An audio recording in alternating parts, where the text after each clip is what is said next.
Soit.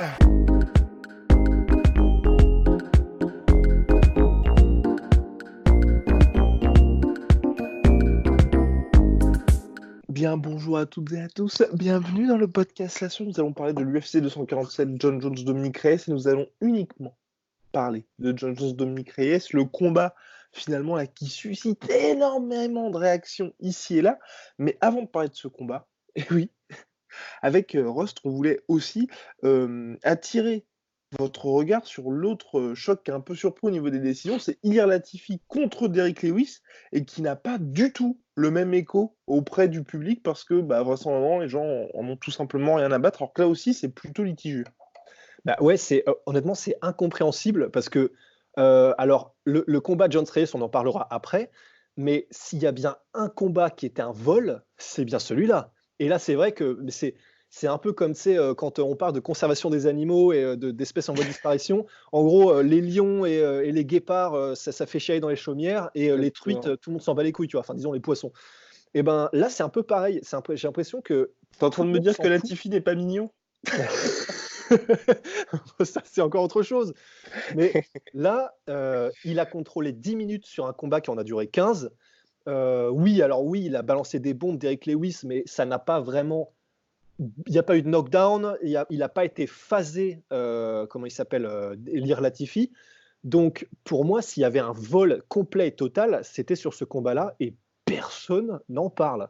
Alors, oui, c'est vrai en fait, on s'en bat la race parce que le problème, c'est que, comme tu le disais avant le podcast, bah, on ne sait même pas où on va avec ce combat-là. C'est-à-dire que celui qui gagne, bon, Il ok, gagne. il gagne. Et celui qui perd, ok, il a perdu. Enfin, c'est vraiment, il y a rien, il se passe rien en fait. Donc, c'était un combat qui était sans réel enjeu. Et pourtant, ouais, enfin, vraiment une décision incompréhensible. Alors oui, on était au Texas chez je vais pas dire notre cher, parce que ça c'est à toi de le dire, mais chez Monsieur Derrick Lewis. Mais là, ouais, enfin, là, si on veut parler d'un avantage à domicile, je crois que là, c'est bon, hein.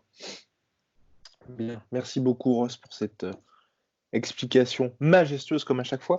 Maintenant, on va s'intéresser donc au main event, Jones versus Reyes. Alors, ce qui est important, c'est là, avant que vous nous jetiez dans les commentaires, on va être le plus objectif possible et pas réagir justement à chaud, parce qu'il y a des gens, par exemple, qui ont dit dans le titre de l'article qu'on avait fait, oui, vous avez mis John Jones s'impose avec difficulté, pourquoi vous mettez pas John Jones a fait un énorme vol et tout ça. Non, non, là, voilà, il y a énormément de paramètres qui entrent en jeu dans ce combat-là. Et quand on regarde ça vraiment objectivement, donc on va dire qu'on ne soit pas fan de John Jones, fan de Reyes, ou qu'on n'ait pas envie qu'il y ait un des deux gars qui perde, ou alors qu'on ne prenne pas un malin plaisir à discuter de toutes les controverses, c'est vrai que c'est un peu plus serré qu'il n'y paraît. Donc déjà, la première chose, mon cher Ross, c'est qu'on avait fait un petit sondage juste après la victoire de John Jones, et était-elle méritée pour John Jones?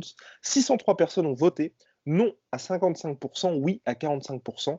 Et donc, pour être complet sur la question, eh bien, donc John Jones s'est imposé 48-47, décision unanime 48-47, 48-47 et 49-46 face à Dominick Reyes. Et finalement, je ne sais pas si Ross va me rejoindre sur ce point, pour moi, c'est surtout ça, en fait. C'est ce 49-46 qui est le plus what the fuck, parce que le reste, que Jones gagne 3-2, et ça pouvait aller dans les deux sens, mais le 4-1 pour John Jones, là, c'est n'importe quoi. Pour moi, c'est surtout ça le gros scandale.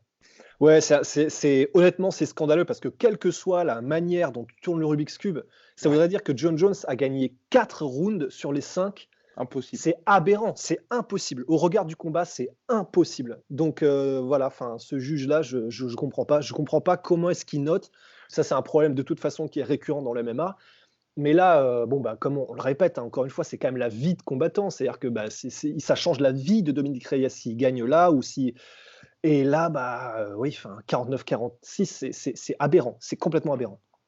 Aberrant, tout à fait, mon cher Ross. Donc là, finalement, John Jones, donc, qui s'impose euh, un peu à la surprise générale. Personnellement, moi, je voyais Reyes à 3-2.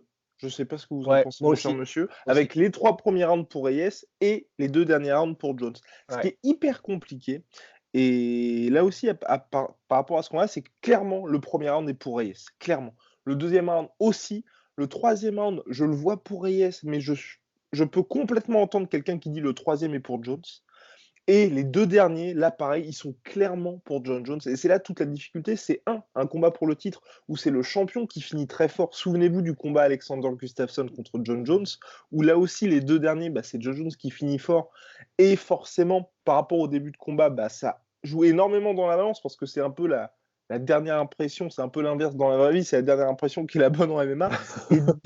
Et deux, c'est un combat pour le titre. Et combat pour le titre, si vous avez un résultat nul, par exemple, à la fin du combat, le champion reste le champion. Donc, pour vous dire que le champion part avec un petit avantage. Et donc, c'est pour ça, au-delà de ça, le fait que ce soit aussi des juges donc, qui sont des humains et donc non pas des robots, si vous avez ce côté, le champion a fini très fort, même s'il a perdu les 3 ou 2 premiers rounds, les mecs vont forcément dire, bon, ok, on va lui donner ce petit avantage. Et puis aussi, et c'est là, je sais pas ce que tu en penses là-dessus aussi, Russ, mais c'est John Jones. Ce que je veux dire, c'est pas le champion random ou même un mec comme Dimitrius Johnson, où quand il a perdu contre Cerudo, l'UFC pouvait être tenté, tu vois, de lui dire, bon, mec, t'es traité comme un gars random. Là, John Jones, je veux dire, le mec qui va le battre, si un jour il perd, ça va être quelque chose d'énorme. Donc le juge qui est en train de mettre son scoring, au-delà du mec qui a mis 49-46, bien évidemment, ça ajoute une pression supplémentaire parce que vous vous dites, si on fait gagner Dominique Reyes inconsciemment, il y a moins qu'on se fasse call-out de tous les côtés. Et je pense que ça, quelque part, ça a un petit peu joué. Et pourtant, malgré ça, parce que dans l'idée, théoriquement, je serais d'accord, mais en fait, je ne sais pas si ça s'applique parce que tu sais, le combat contre Thiago Santos, il y a un mec parmi les juges, alors que pourtant, là, tu as la situation inverse. Ouais. C'était pourtant pour nous très clair et il a donné la décision à Thiago Santos. Donc, en fait, je crois que c'est vraiment c'est la loterie totale. En fait, je ne sais pas vraiment si on peut s'appuyer sur quoi que ce soit par rapport au juge. Il pense, il pense comme il pense. On est humain, on est humain.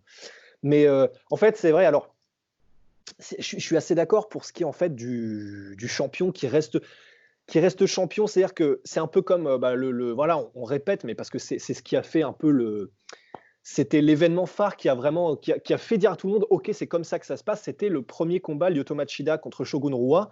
Et ben là, s'était extrêmement serré, très très très très très serré. Il y en a même qui l'a donné évidemment à Shogun Rua. Et en gros, la décision a été donnée à Lyoto Machida. Et en gros, tout le monde s'est dit, c'était parmi les médias et parmi les fans, c'est vrai que d'un autre côté, voilà, il faut battre clairement le champion si tu veux être champion. Et si c'est controversé, litigieux et extrêmement étroit et proche dans la décision, eh ben c'est le champion qui reste champion de la même manière que quand c'est une égalité, tu l'as dit, le champion reste champion aussi. Ça, honnêtement, pour être tout à fait honnête, ça ne me choque pas. Et que ça pourrait être John Jones, ça pourrait être n'importe qui d'autre en fait. À partir du moment où c'est un champion, si c'est un combat qui est extrêmement serré, le champion reste champion. Pour moi, ça me dérange pas du tout comme logique. Donc pour ça, c'est pas le problème que j'ai. C'était plutôt le scoring. Exactement. Donc reprenons là pour le résultat final. Donc John Jones qui s'impose par décision unanime. Les gens sont en colère, mon cher Ross, parce que beaucoup voient évidemment le fameux 3-2 pour Dominique Reyes. Même Dana White voit 3-2 pour Dominique Reyes. Et bon, maintenant là, on se dit, on va faire le point un peu sur le combat en lui-même. C'est vrai que les 2 premiers rounds de Dominique Reyes, pour ma part, moi j'étais hyper surpris. Et c'est là que c'était un petit peu compliqué, on l'avait dit dans la preview du podcast, c'est que comme on n'a pas vu énormément de Dominique Reyes, et là pour ma part aussi, de ce que John Jones peut faire, ça a été assez surprenant aussi la manière dont il a approché ce combat-là, parce qu'on a eu l'impression qu'il était tout simplement un peu off, et comme l'a dit Rust, en off, très à l'économie au début du combat. Ouais, alors, on va avoir beaucoup de choses à dire sur ce combat parce que, alors oui, en fait, j'ai eu cette impression, j'ai eu l'impression que voilà, il y était, comment dire, on dit toujours que le plus difficile en MMA et à l'UFC particulièrement, c'est pas de gagner le titre, c'est de le défendre. Et là, ça fait 10 ans qu'il est au sommet, John Jones. Il a défendu son titre pendant 10 ans, mais je crois qu'il y a vraiment une usure. Il commence à y avoir une fatigue. Et en fait, personnellement, voilà, j'avais dit dans les previews et dans les trucs comme ça que je pensais que c'était parce que c'était des anciens middleweight et que le challenge n'était pas vraiment là, que John Jones avait livré des performances qui n'étaient pas impressionnantes réellement contre Thiago Santos et et comment s'appelle-t-il, Anthony Smith. Alors j'ai adoré sa performance contre Anthony Smith, mais c'était pas une impression de puissance en fait. Ouais. C'était plutôt une domination technique magistrale. Et du coup, je me disais, bon, bah voilà, face à Reyes, face à un contender en light heavyweight, un vrai light heavyweight, puissant, athlétique, etc., on va peut-être enfin. Et en plus, on l'a vu, il est arrivé super en forme, il était mais, ripped, putain, c'était impressionnant, il était chaud, quoi, John Jones. Il s'était entraîné, il était. Et en fait, et en fait, eh ben, je crois que je vais revenir un peu sur ce que j'ai dit personnellement. Peut-être que je me suis trompé. En fait, si ça se trouve, c'est peut-être le début de la fin, en fait, parce que alors, faut pas vraiment se fier à l'âge de John Jones parce que théoriquement, 32 ans, c'est relativement jeune, en particulier dans les catégories les plus hautes de poids, donc Complètement. light heavyweight et heavyweight. Bah, par exemple, Mais Reyes qui va avoir 30 piges, hein, ne serait-ce ouais, que voilà, exactement. Mais la différence, elle est aussi que voilà, c'est de la même manière qu'un José Aldo qui a aussi 32 ans. C'est pas vraiment l'âge en lui-même, c'est la durée pendant laquelle tu as été vraiment dans le hachoir à viande c'est ça. pendant toute ta carrière. Ça fait 10 ans que John Jones est au top, qui combat les meilleurs, qui Et 12 s'entraîne ans qu'il est à l'UFC. et 12 ans qu'il est à l'UFC. Et du coup, en fait, voilà, l'âge n'entre pas tellement en ligne de compte. Il y a vraiment de la fatigue et de l'usure, je pense. De la même manière que Georges Saint-Pierre, quand il est arrivé dans son combat contre Johnny Hendricks, eh ben, c'était la fin et c'était aussi parce que ça faisait pareil, pas loin de 10 ans que Georges Saint-Pierre était au top. Et je pense pas, en fait, je pense pas que tu puisses tout simplement humainement maintenir le même rythme d'entraînement, la même motivation, la même niaque, la même. Tu peux pas être autant possédé par la même volonté de vaincre pendant 10 ans. C'est impossible. Ouais. Il n'y a pas un seul combattant, pas un seul dont j'ai le souvenir qu'il ait réussi à faire ça. C'est juste, c'est humain. On peut pas, c'est pas possible de garder la même motivation à travers les décennies.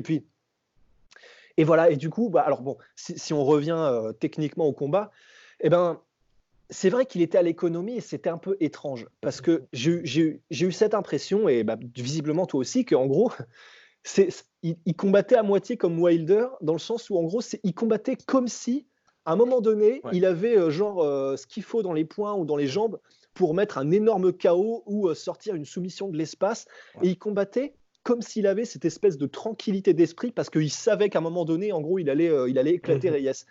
Et j'ai pas compris pourquoi, parce que, alors, je pense que, bon, si je pense que je sais pourquoi, j'imagine, c'est parce qu'il a dû se dire, Reyes n'a jamais combattu en 5 rounds, il est extrêmement explosif, et même nous, enfin, moi je suis assez étonné, parce que c'est vrai que pour le coup, il a tenu 5 rounds, Reyes, avec une explosivité hallucinante. J'ai pas compris. Très honnêtement, j'ai pas compris. Et certes, si le rythme avait nettement baissé dans les 2 derniers, il n'était pas non plus complètement au frais. Ah non, il n'était pas du tout complètement aux fraises. Il gardait des mouvements super explosifs. Alors, Mais il avançait plus, on va dire. Voilà, il avançait moins, il y avait moins de mobilité, de déplacements latéraux, c'était un petit peu plus lent, mais c'était quand même explosif. Et je pense que John Jones a dû se dire, voilà, vraisemblablement, John Jones va ralentir de dingue au niveau des deuxième et troisième rounds après avoir fait son énorme explosion du début. Et à ce moment-là, je vais le choper, je vais le mettre au sol, je vais le ground and pound, je vais le finir, je vais le mettre KO. Enfin, voilà, je vais y arriver, je vais le faire, quoi. Et en fait, je pense qu'il ne devait pas s'attendre, premièrement, à ce que Reyes reste aussi dangereux pendant toute la durée du combat.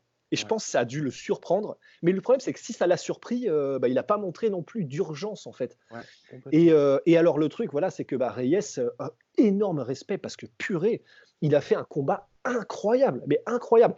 On l'avait dit, les déplacements latéraux et les kicks, les contres et l'imprévisibilité, ça pouvait être un énorme facteur, et ce serait probablement l'énorme facteur contre John Jones. Et la vache, il a capitalisé, Reyes. Les déplacements latéraux, ça a empêché John Jones de mettre tout son jeu de kick en branle, c'est-à-dire qu'il en a placé, bien sûr, mais pas du tout autant et ni avec autant d'efficacité que d'habitude. Ces espèces de types de front kick, de side kick qui empêchent la personne d'avancer et qui neutralisent ses attaques. Là, il n'a pas réussi à vraiment placer le volume comme il le place habituellement. Et ce qui fait que Reyes, avec ces mouvements-là toujours latéraux et dynamiques, c'est-à-dire que tu peux avoir des mouvements latéraux si c'est assez monotone et si on arrive à choper ton rythme, à un moment donné, on va te cadrer et ça marchera plus.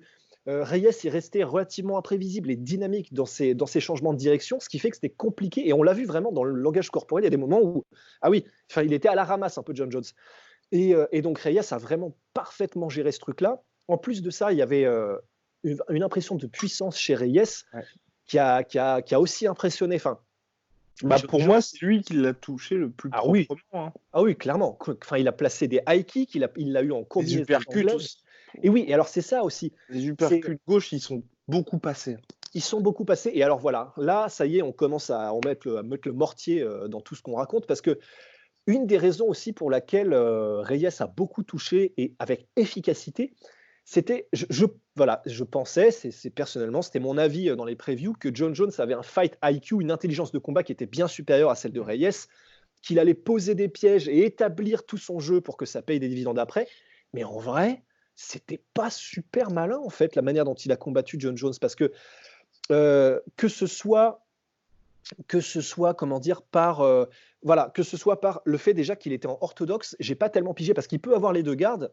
Et comme l'avait dit Polydomso, si tu es en orthodoxe contre un mec qui est southpaw, particulièrement contre un mec comme Reyes qui peut te contrer et qui met des gros kicks de porc, eh ben, tu t'exposes beaucoup plus. Et j'ai pas compris pourquoi il était resté en southpaw tout le combat. Il a pris cher en middle, il s'est fait contrer. Et il n'y arrivait pas autant que ce qu'il aurait pu faire, je pense, s'il était en orthodoxe, en southpaw aussi, pardon. Et il y avait aussi le fait que John Jones, je pensais que voilà, il savait qu'il y avait les contres de Reyes. Si jamais il mettait un truc, un cross un peu flemmard et qu'il restait là et puis il se faisait contrer, etc. Je pensais donc qu'il allait garder bien mieux la distance, faire des booms et on revient directement. Et en fait, pas tellement. Hein. Il y a pas mal d'instances, pas mal de moments où il avance, il met sa combinaison, son cross ou machin, il essaie d'avancer en anglaise.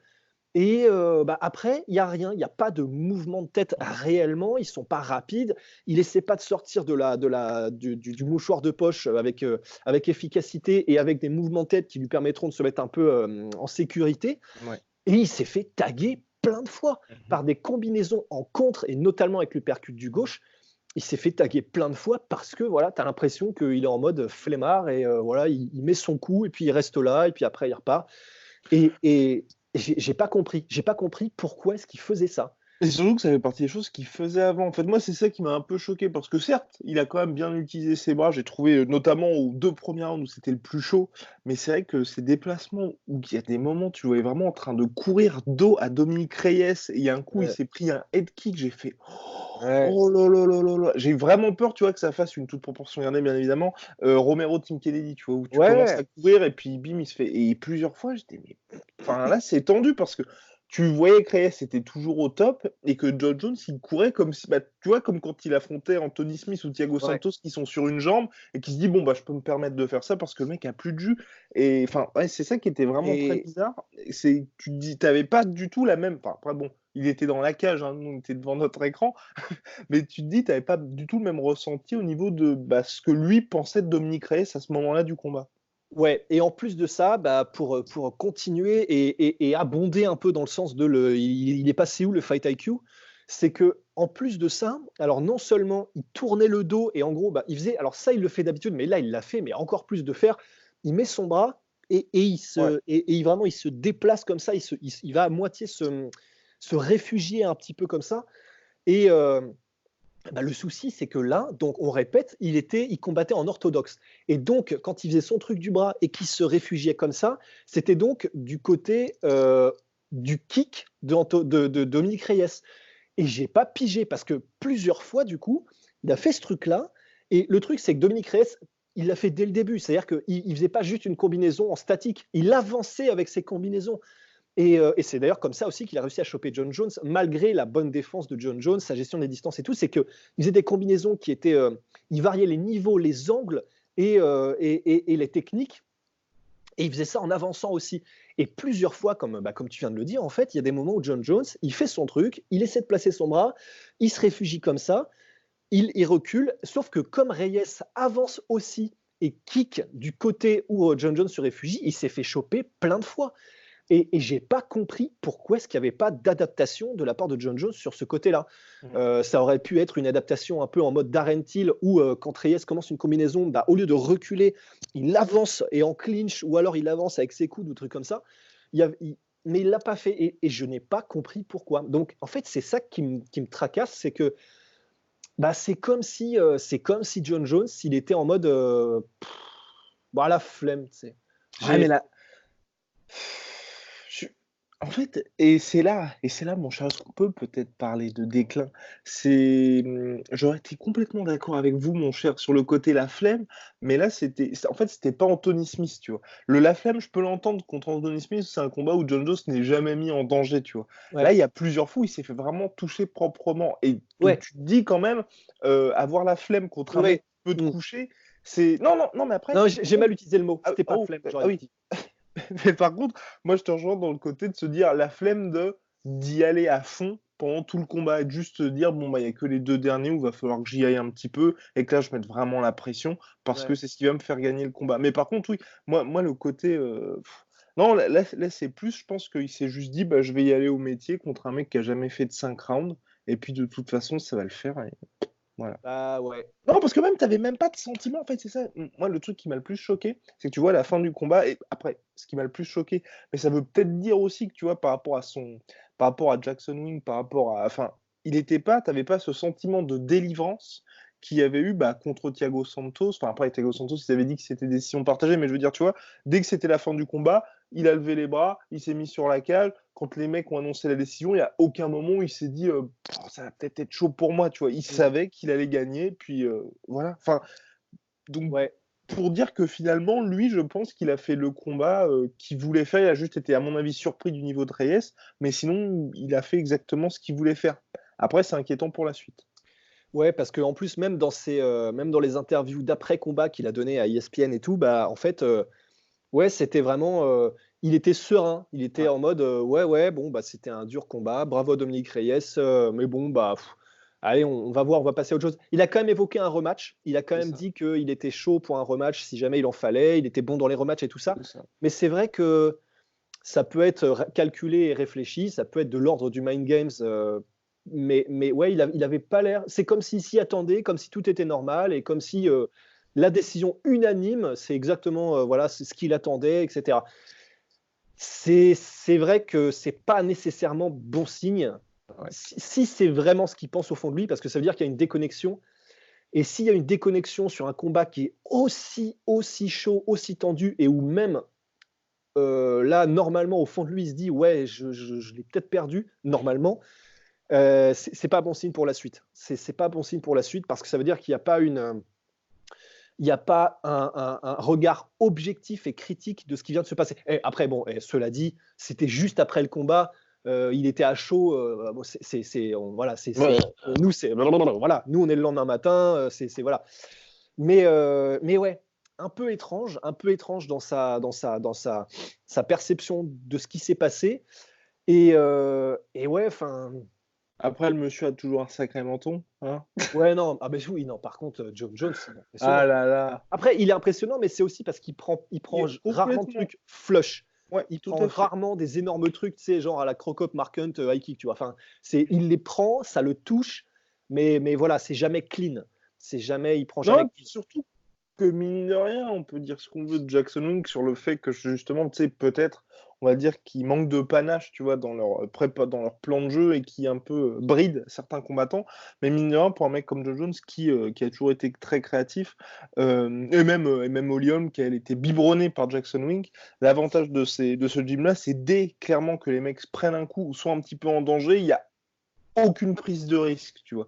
C'est vraiment, on recule, on se protège. Et là, j'ai trouvé que John Jones, pour le coup, il avait fait ça. Parce que on regarde comment il s'appelle. Aaron Pico, tu vois. Ouais, Aaron Pico, aujourd'hui, est bien plus économe et bien plus réfléchi dans son approche. Alors, certes, c'est un petit peu moins flamboyant, sauf quand il accélère au 3. Enfin, tu vois, les 2 premiers rounds, je crois que c'est au 3e qu'il termine son dernier combat. Enfin, c'est vraiment, tu vois, il fait parler sa lutte et il fait clairement le job. Et puis ensuite, quand il sent que l'adversaire est à point, ça y est, il utilise son anglaise, tu vois. Et là, pour John Jones, j'ai trouvé que bon. Ok, là aussi ça manquait un peu de panache, comme on l'avait dit lors des 2 derniers combats, mais c'est vrai qu'il n'y a pas eu de moment où il s'est mis vraiment en danger non plus. Tu voulais c'est dire, vrai. oui? Bah, en fait, ce que j'étais en train de me dire, il y a eu un moment, en fait, quand même. Alors, attends, c'était où? Je crois que c'était au troisième round. Au deuxième, non, au deuxième round. Au deuxième, oui, quand ils se Où il y retrouvent a, contre la cage. ouais, où il y a Ouais. vraiment, il y a une avalanche, Oui, de la oui, part de c'était au Reyes. deuxième, ouais. Et en gros, Reyes ne lui laisse vraiment aucun espace. C'est-à-dire que normalement, il y a un moment donné où bah, il fait une combinaison, il fait une avalanche Reyes, John Jones se décale, se dégage, et on reprend. Et on Ouais. reprend un rythme, et voilà. Et là, non, il a vraiment pas laissé de rythme à reprendre à John Jones. Et pendant, je sais pas, peut-être 30 secondes, en gros, il a mais, littéralement chassé John Jones. Et, et il le touchait, mais voilà, encore une fois, c'était jamais clean. Il le Exactement. touchait, mais John Jones était là, il les prenait un peu sur la garde, il les prenait mais à moitié. Donc en fait, voilà, au moment où tu disais ça, il y a quelques secondes, bah, j'allais dire, ouais, mais attention, il y a eu ce flurry, cette avalanche au deuxième. Mais en fait, à bien y regarder, c'était une avalanche de la part de Reyes, mais il n'y a pas non plus eu d'impression de alerte rouge, danger. Ouais. Il est à la limite du knockdown, il est à la limite. Donc c'est vrai, et c'est de toute façon, c'est là où il a toujours été très bon, John Jones. Honnêtement, la défense debout, elle est impressionnante. Alors oui, évidemment, il s'est fait toucher et évidemment, voilà, on fait l'argument qu'il s'est fait battre dans ce combat-là, mais il n'en reste pas moins vrai que sa défense en striking, elle est quand même vraiment impressionnante. En revanche, en contre, il n'y a rien. Enfin, il n'y a pas Ouais, grand-chose quand même. complètement. Donc, et c'est là où il y a peut-être un. Bon, après, voilà, c'est difficile de devenir un counter-puncher quand tu n'es pas un counter-puncher, un contre-attaquant.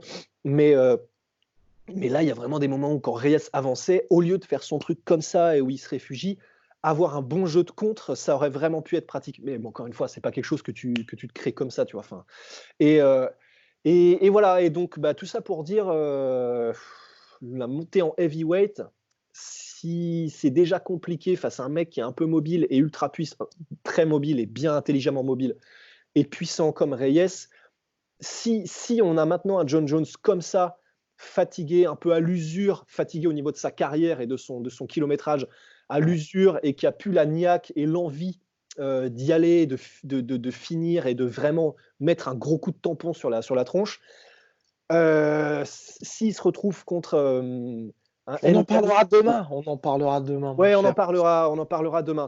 On Mais en on en Il y a parlera eu- demain. Parce que d'un autre côté, bon, on en parlera demain, mais d'un autre côté, j'ai envie de dire, Reyes, il apporte des trucs aussi que je vois pas non plus beaucoup de poids lourds Ouais. faire au niveau du mouvement et tout. Donc, c'est la puissance plus la mobilité qui a fait qu'il a vraiment, vraiment dérangé. Mais, et tout ça aussi, alors, un dernier Et truc, au-delà de la mobilité, juste, je voulais ajouter sur ES, mine de rien, donc les deux derniers rounds qu'il a perdu là aussi assez clairement, il m'a moins impressionné, c'était notamment sur les takedowns. Certes, il s'est fait mettre au sol, mais à chaque fois, John Jones a dû beaucoup travailler pour être mis au sol, et surtout, pour sécuriser, pardon, l'amener au sol, mais surtout, Reyes s'est à chaque fois relevé hyper ouais, rapidement sans prendre de dommages. Et ça, franchement, moi, ça m'a hyper impressionné, parce qu'à ouais. chaque fois, en plus, les takedowns se faisaient dans une situation où lui était à l'aise, puisque c'était contre la cage, et où il a l'habitude justement de défendre ces takedowns-là. John Jones payait énormément, et certes, ok, ça faisait des takedowns, ça marquait des points auprès des juges, mais à chaque fois, John Jones n'arrivait pas, et je pense que c'est là aussi où il a dû se dire c'est plus compliqué que prévu, et ben il n'arrivait pas à justement récolter les dividendes, à savoir pouvoir. Il arrivait à placer des coudes en sortie de clinch, mais c'était jamais quelque chose, il n'y avait pas d'opportunité de ground and pound, de tentative de Ouais. soumission et tout ça. Et là, mine de rien, Dominique Reyes, en fin de combat pour son premier combat en 5 rounds, là aussi, mine de rien, c'est de très bons indicateurs pour la suite. Ouais, et c'est de très bons indicateurs pour la suite parce que ouais, clairement, il refuse d'être mis au sol, Reyes, et sa défense de takedown primaire est déjà très bonne. On l'a vu vraiment, même contre la cage. Il y a un moment donné où j'étais sûr, parce que c'est ce que fait John Jones et qu'il le fait. J'ai rarement vu John Jones être dans une position où il a les deux mains derrière les cuisses de son adversaire. Il est contre la cage. Là, en fait, il y a des moments où c'est arrivé contre Reyes et j'étais en mode ah, ok, ça y est, le takedown, c'est bon, c'est vendu. Et en fait, non. Reyes a réussi à passer les underhooks, à remonter.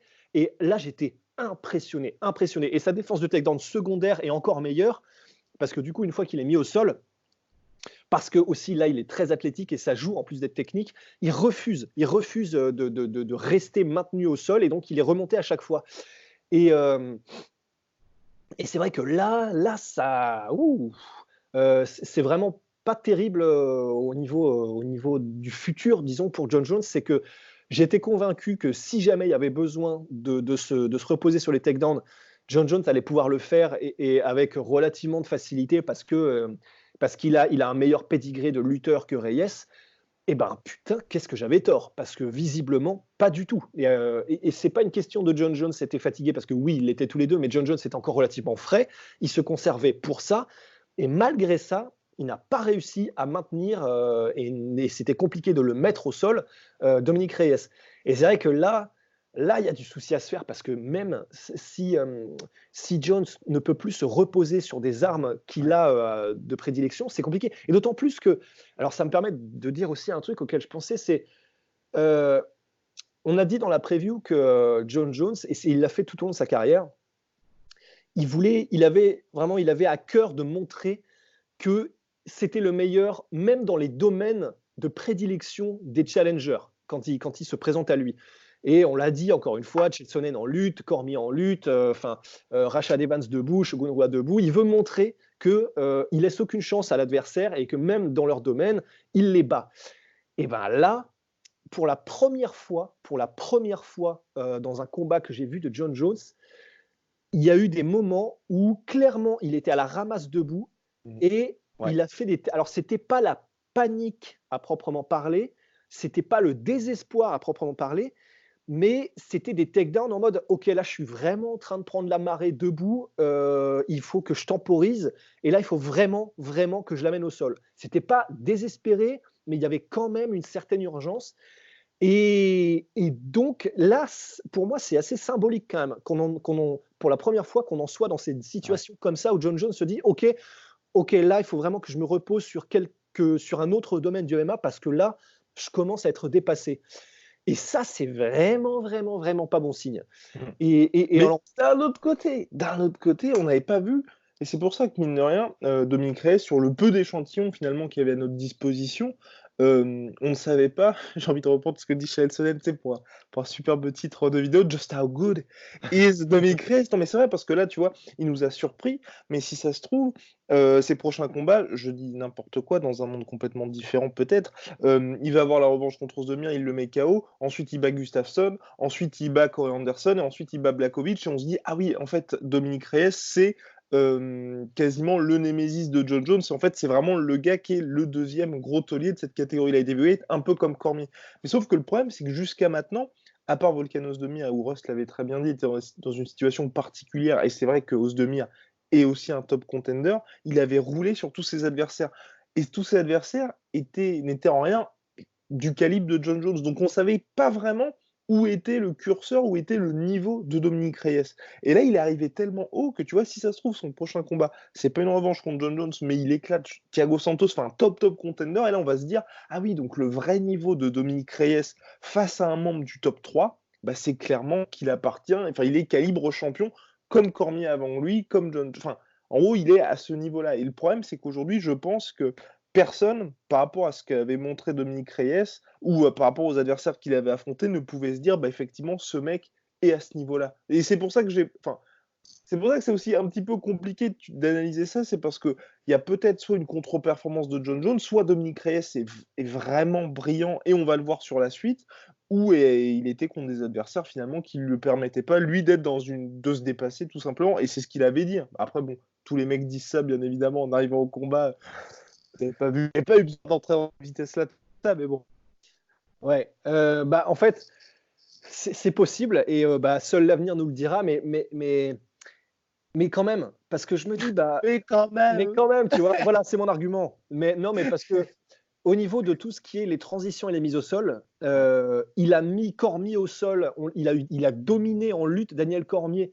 Il a mis au sol les gens qui voulaient mettre au sol jusqu'à présent. Et là, c'est une première, en fait. Et je me dis, alors, on va découvrir peut-être que Reyes, effectivement, c'est le deuxième némésis après Daniel Cormier.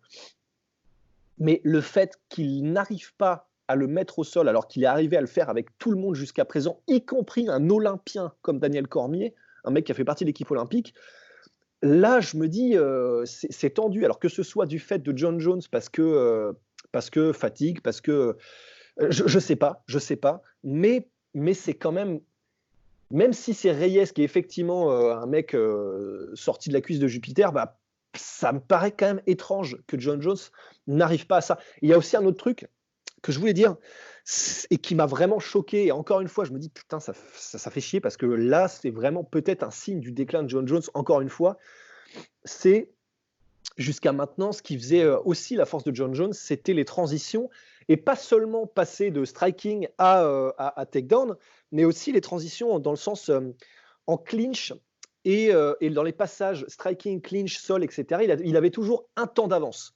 C'est-à-dire que non seulement il le faisait naturellement et il le faisait parfaitement, mais il avait toujours un temps d'avance sur son adversaire. Et là, il y a plusieurs moments dans le combat, je me suis dit, wow, il est en retard, clairement. Et il y a particulièrement un moment. Alors attends. Oui, ça. Attends, je l'ai noté. Pop, pop, pop. Au troisième round. À 2 minutes 1 du troisième round, il vient d'essayer de mettre au sol Reyes. Il n'a pas réussi. Ils se retrouvent tous les deux contre la cage. Et au moment où c'est John Jones qui presse Reyes contre la cage, eh ben Reyes arrive à créer de l'espace, placer un coude du gauche magnifique, se décaler et partir. Et au moment où il vient de passer son coude, il s'est décalé, il est parti, il a réussi à se décentrer, mouvements latéraux et tout, et ben John Jones, il fait un mouvement comme ça en mode ça vient, ça y est. Ouais. Et là, alors, c'est un exemple, mais il y a eu pas mal de moments pendant le combat où j'ai eu cette impression de ah ouais, en fait, il est en retard dans les transitions, il est en retard là. Et ça, c'est peut-être ce qui me fait le plus peur. C'est qu'on dit toujours que ce qui fait la force des Federer, la force des plus grands, des Michael Jordan et tout ça, c'est le fait qu'ils donnent l'impression que c'est facile et ils donnent l'impression qu'ils sont toujours un coup d'avance. Et là, pour une des premières fois de la carrière de John Jones, j'ai l'impression que non seulement il n'avait pas de temps d'avance, mais il y a même des moments où il avait un temps de retard, quoi. Eh oui, mon cher, c'était bien, nous verrons la suite. Et dès demain, puisque nous allons faire le podcast sur finalement quelle suite pour John Jones, c'est un petit peu la tradition maintenant, mon cher Rust. Et je voulais terminer aussi sur, parce que je pense qu'on ne fera pas de podcast là-dessus vraiment, sur finalement le système en fait de scoring en MMA, où c'est vrai que là, je pense, à mon avis, moi, qu'il faudrait vraiment des choses assez claires.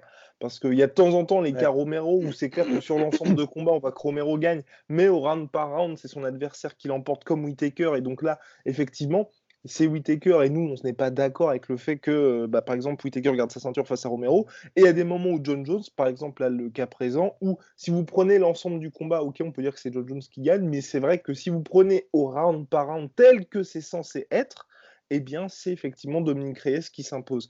Donc c'est vrai que pour moi, il faut mettre vraiment fin à tout ce flou-là, aussi dire quand vous allez par exemple au Texas ou quand vous allez à New York, ça va être un petit peu chaud pour vous si vous êtes coupé ou parce que les juges sont un peu chelous. Enfin, il faut vraiment trouver un moyen d'unifier tout ça pour enlever à chaque fois tout ce qui est controverse, parce que ça reste un sport jeune et je pense que personne n'a besoin de ça, tu vois. Et juste pour clarifier ce que tu dis, parce qu'il y a des gens, je pense, qui vont nous sauter à la gorge, quand tu dis, et je suis d'accord, quand tu dis on a au round par round, Jones perd, mais sur l'ensemble du combat, il gagne, c'est dans le sens, s'il y avait eu un round de plus où le combat continuait, clairement, il y avait un changement de dynamique et Jones avait l'air de vraiment se mettre en route au 4e et 5e et Reyes de ralentir. Non, et puis, et à l'ensemble du combat aussi, moi, c'était pour dire, tu vois, si tu mets dans le sens, pour moi, les 4 et 5 sont beaucoup moins serrés que le 3e round, tu vois, par exemple. Et même 4 et 5 sont moins serrés que le 2. Ou dans le sens, les 4 et 5 que John Jones gagne, pour moi, il les gagne très clairement au même titre que le premier round de Dominique Reyes. Le deuxième round, c'est aussi pour Reyes, mais c'est un peu moins serré. Et c'est le 3 où... Voilà. Ouais, faudra que je revoie parce que je peux pas exactement dire personnellement parce que j'ai pas le souvenir exact de l'étroitesse du différentiel entre les deux sur les différents rounds, mais ouais. Ouais, là, je sais pas où j'allais là. Oh mon Dieu. Bref, tout ça pour dire que le système de scoring va quand même falloir faire quelque chose. Et oui, mon cher. Oui, c'est ça, parce que c'est vrai que ça fait des années déjà qu'on le dit. C'est vrai que c'est un système de scoring issu de la boxe anglaise qu'on a adapté et mis en place pour que ce soit pareil en MMA. Et c'est vrai que c'est un peu étrange parce qu'on n'a pas de critères clairs sur comment est-ce que tu remportes un round. Alors, c'est vrai, c'est ultra compliqué à faire aussi. Hein. Il y a des systèmes qui ont été proposés pas mal avec vraiment des systèmes, des critères de notation hyper précis sur différentes actions, etc. Pour l'instant, on est un petit peu dans le flou et c'est vrai que il faudrait qu'on sache parce que on saurait exactement comment est-ce qu'ils ont jaugé et juger le combat, ce qu'on peut pas faire pour l'instant en fait. On peut que hypothétiser et du coup, bah, c'est vrai que ça reste hyper flou. Donc voilà, je sais pas, j'ai du mal à croire de toute façon que l'UFC change quoi que ce soit parce qu'ils ont même pas l'air d'en parler. Ils ont donc bon bah à voir quoi. Non, oui, non, pour l'instant, et on en parlera bien évidemment dans le prochain podcast. Attention, on tease énormément, mais c'est vrai que tant qu'il n'y a pas de décisions qui vont à l'encontre des plans de l'UFC, je pense qu'ils n'ont aucun intérêt à changer. Par exemple, je pense moi notamment par Dimitrius Johnson contre Henry Cejudo, très bonne nouvelle pour l'UFC. Conor McGregor contre Nate Diaz 2, Ouais, très bonne nouvelle pour l'UFC aussi. Donc à chaque fois, c'est des décisions où, si vous voulez, c'est extrêmement c'est des combats extrêmement serrés, mais à chaque fois, c'est avantageux, à l'avantage de l'UFC. ouais. Vous mettez même Whittaker contre Romero, c'est aussi bien pour l'UFC qu'il y ait le mec qui représente l'Océanie, avec lui, vous êtes sûr de faire des pay-per-view et des gros événements dans cette partie du pays. Face à un Romero, vous n'êtes jamais sûr que le mec fasse le poids, qui est un petit peu, mine de rien, insaisissable sur la cage comme en dehors. Et ils Donc, parlent pas anglais, et il parle pas parle bien. pas anglais non plus. Donc voilà, pour l'instant, et là, la victoire de John Jones, c'est aussi une très bonne nouvelle pour l'UFC. Donc Ouais, pour l'instant, il n'y a pas eu ou même quand il y avait eu la victoire de Georges Saint-Pierre face à Johnny Hendricks, sur le papier pour l'UFC, c'est à chaque fois des très bonnes nouvelles.